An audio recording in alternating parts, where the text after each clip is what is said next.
It was a stormy night when 12-year-old Emily Lawson disappeared. The thunder crashed like an ominous warning, and the rain fell in relentless sheets. Sarah and David Lawson were frantic, their calls echoing through the dark woods that surrounded their home. But there was no sign of Emily. The police searched for weeks, combing through every inch of the forest, questioning neighbors and friends. But Emily had vanished without a trace, leaving behind only her favorite red scarf found snagged on a low branch. The case went cold, and the Lawsons were left to grapple with their grief and guilt. 50 years passed, and the Lawsons had learned to live with the heavy burden of their secret. No one knew the truth about that night, how an argument had escalated, how Emily had fallen, her head striking a rock. In their panic, Sarah and David had buried her body deep in the woods, praying the storm would wash away any evidence. They moved away soon after, starting a new life in a different town. They never spoke of Emily, the weight of their guilt a constant, silent presence in their lives. But they had each other, and they clung to that fragile comfort, hoping the past would stay buried. On the 15th anniversary of Emily's disappearance, the phone rang. Sarah answered, her heart always skipping a beat when the phone rang on this day, as it had every year. But this time, the voice on the other end was different. "Mom, it's me, Emily." Sarah's blood ran cold. The voice was older, but unmistakably her daughter's. She felt her knees go weak, and she sank into a chair, unable to speak. "Mom, are you there?" The voice persisted. "I know this is a shock, but I'm alive. I need to see you." Sarah's mind raced. This couldn't be possible. Emily was dead. She and David had buried her themselves. But the voice sounded so real, so desperate. She managed to stammer out a reply. "Where are you?" "I'm at the old house," Emily said. "Please, come quickly. I don't have much time." The line went dead. Sarah sat there, the phone clutched in her trembling hand, as David walked into the room. "Who was that?" he asked, seeing the look of shock on her face.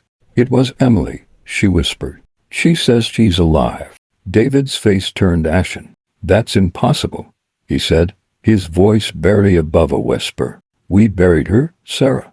"I know," Sarah replied, her voice shaking. "But it was her." "I know it was." They drove in silence, the tension between them palpable. The old house loomed ahead, dark and foreboding. It had been abandoned since they left, a relic of their past they had tried to forget.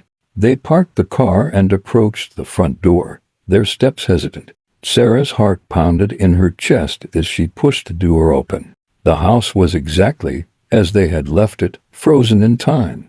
"Emily," Sarah called out, her voice echoing through the empty rooms. There was no answer. They moved through the house, searching for any sign of their daughter. Finally, they reached her old bedroom. The door was slightly ajar, and Sarah pushed it open, her breath catching in her throat.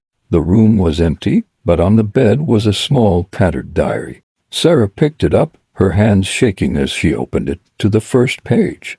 The diary was filled with entries, each one written in a familiar, childish scrawl that grew more mature as the pages turned. The first entry was dated the day after Emily had disappeared. "Dear diary, I don't know where I am. It's dark and cold, and I'm scared. I can hear them calling for me, but I can't move. I think I'm hurt. Please, someone find me." Sarah's tears fell onto the pages as she read entry after entry. The diary told a story of a girl trapped in the woods, unable to find her way home. The entries became more frantic, more desperate, and then they stopped. The final entry was dated 10 years ago. "Dear diary, I don't think anyone is coming for me. I feel so alone. I don't know how much longer I can hold on. If anyone finds this, please tell my mom and dad that I love them. And I'm sorry." Sarah collapsed onto the bed, sobbing uncontrollably. David knelt beside her, his own tears flowing freely. "What have we done?" he whispered. As they grieved, the room grew cold, and a faint, flickering light appeared in the corner. They looked up, and there, standing before them, was Emily. She looked older, but it was undeniably her. Her eyes were filled with sadness and longing. "Mom, Dad," she said softly, "I've waited so long for you to find me." Sarah and David stared in shock, unable to believe their eyes. "Emily, how is this possible?" David asked, his voice trembling. Emily shook her head. "I don't know. I think my spirit was trapped here, waiting for you to come back. I've been trying to reach you, but it took so long." Sarah reached out to touch her, but her hand passed through Emily's form. "We're so sorry, Emily," she sobbed.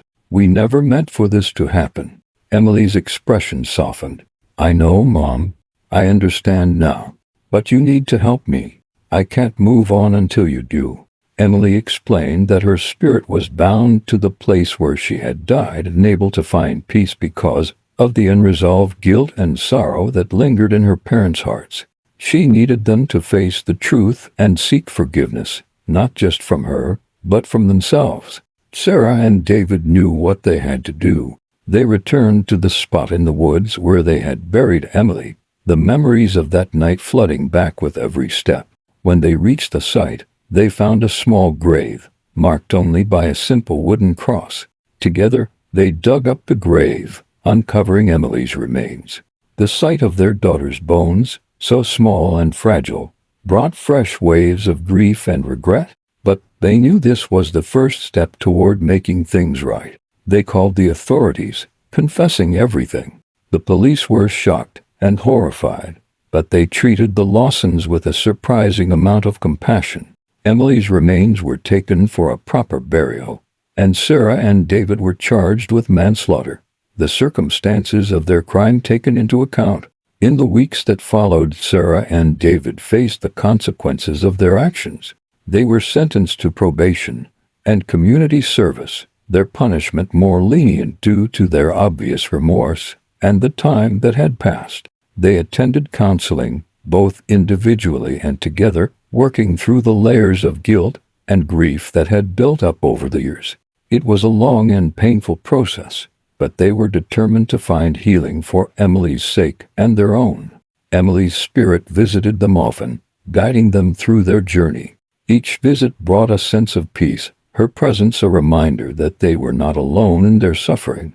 Gradually, Sarah and David began to forgive themselves, accepting that they could not change the past but could honor Emily's memory by living better lives.